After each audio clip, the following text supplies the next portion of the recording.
Assalamualaikum warahmatullahi wabarakatuh. Alhamdulillahi rabbil alamin.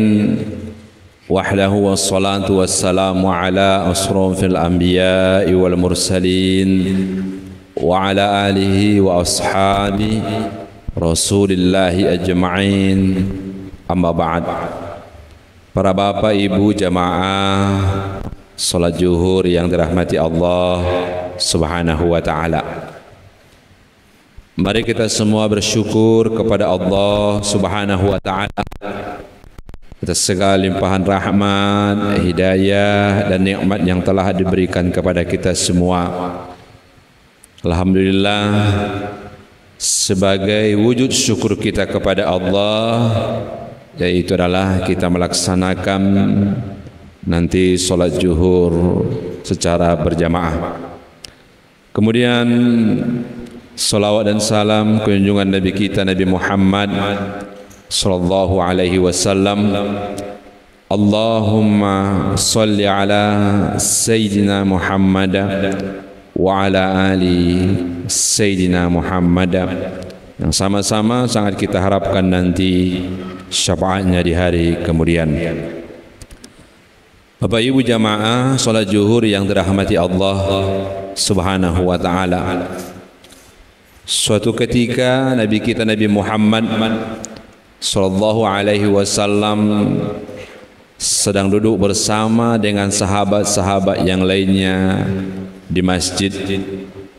Pada ketika itu juga Nabi kita Nabi Muhammad sallallahu alaihi wasallam bersabda, qala Rasulullah sallallahu alaihi wasallam, sayatdu'u alaikumul ana rajulun min ahli jannah. Akan datang ke masjid ini seorang lelaki dari kalangan Ansar yang beliau namanya telah dicatat menjadi masuk surga.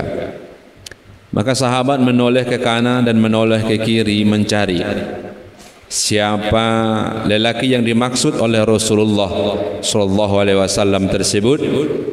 Maka mereka melihat seorang lelaki jenggotnya baru basah sebab baru selesai berwudu dan menenteng terompak ataupun sandal di tangan kirinya. Pada hari yang kedua juga, pada saat itu juga Rasulullah SAW berkumpul dengan sahabat-sahabatnya di masjid seraya bersabda dengan sabda yang sama, sayatlu'u alaikumul ana rajulun min ahli jannah. Akan datang ke masjid kita ini seorang lelaki yang namanya telah dicatat akan masuk surganya Allah Subhanahu wa taala. Kejadian sedemikian inilah 3 hari berturut-turut. Maka satu sahabat penasaran dan minta izin kepada Rasulullah sallallahu alaihi wasallam untuk mengikuti lelaki tersebut, ingin melihat apa amalan-amalan dan apa keistimewaan yang beliau miliki sehingga Rasulullah sallallahu alaihi wasallam menyatakan beliau masuk surga.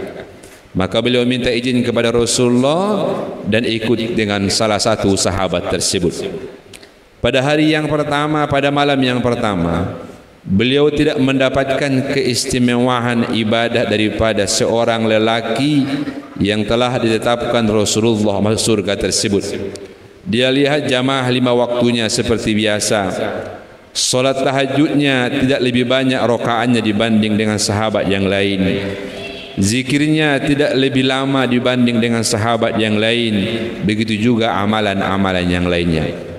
Sampai pada masuk kepada hari yang kedua, hari yang ketiga, malam yang kedua dan malam yang ketiga, seakan-akan sahabat tersebut merendahkan orang tersebut.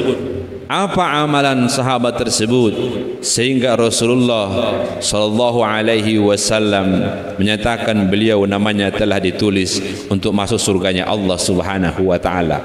Selama 3 hari 3 malam beliau tidak mendapatkan jawabannya.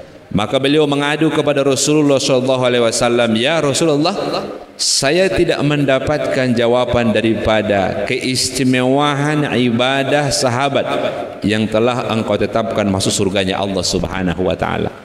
Maka Rasulullah SAW menjawab pada saat itu, yang pertama keistimewaan sahabat tersebut ialah ikhlas menjalani kehidupannya, ikhlas menjalani takdir Allah Subhanahu wa taala. Dia menerima semua takdir-takdir yang telah ditetapkan oleh Allah Subhanahu wa taala. Jamaah salat yang dirahmati oleh Allah Subhanahu wa taala. Di dalam kehidupan kita ini tidak ada yang berketepatan. Di dalam Al-Quran Allah Subhanahu wa taala mengatakan tidak ada sehelai daun pun yang jatuh dari rantingnya terkecuali itu sudah takdir Allah Subhanahu wa taala. Tidak ada sebiji pasir pun yang bergerak di pantai terkecuali itu sudah ditakdirkan Allah Subhanahu wa taala. Maka dalam kehidupan kita ini hendaknya kita sama-sama belajar ikhlas dan tulus melewati semua takdir-takdir yang telah diberikan oleh Allah Subhanahu wa taala kepada kita semua, agar kita mendapatkan pahala amalan seperti yang didapatkan oleh sahabat tersebut. Kemudian apalagi wahai Rasulullah kelebihan beliau? Kelebihan sahabat yang saya sebutkan bahwa nama beliau telah tercatat akan masuk surga. Beliau orang yang sangat mudah memaafkan oleh orang lain. Apabila hatinya disakiti oleh orang lain, beliau bisa langsung memberikan maaf dan memaafkan dengan ikhlas. Dan bahkan beliau berdoa di tengah malam, ya Allah, ampunilah dosa orang yang telah menjolimi saya. Ya Allah, ampunilah dosa orang yang telah menyakiti hati saya. Sebab dia menyakiti hati saya, sebab dia menjolimi saya, dia telah mendapatkan dosa ya Allah. Maka ampunilah dosanya ya Allah. Beginilah saking lapangnya hati beliau, saking pemurahnya beliau memberikan maaf kepada siapapun yang memberikan ataupun yang berbuat salah kepada beliau. Inilah saya kita semua, mari sama-sama berlatih mudah memberikan maaf kepada orang-orang yang berbuat salah kepada kita. Kemudian apalagi hai Rasulullah? Yang kedua, beliau jadi pada hasad, iri hati, dengki. Beliau tidak ada memiliki sifat iri. Beliau tidak ada memiliki sifat yang buruk tersebut kepada siapapun, karena beliau telah ikhlas menerima takdir Allah Subhanahu wa taala.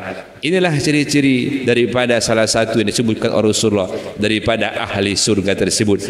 Apakah kita sudah memiliki ciri-ciri tersebut? Diri kita sendiri yang tahu apakah kita sudah ikhlas menjalani hidup ini, apakah kita dapat memberikan maaf kepada orang-orang yang berbuat jolim kepada kita dan lain sebagainya. Inilah kultum dapat sampaikan pada kesempatan kali ini. Mudah-mudahan ada manfaatnya, lebih kurangnya mohon maaf. Assalamualaikum warahmatullahi wabarakatuh.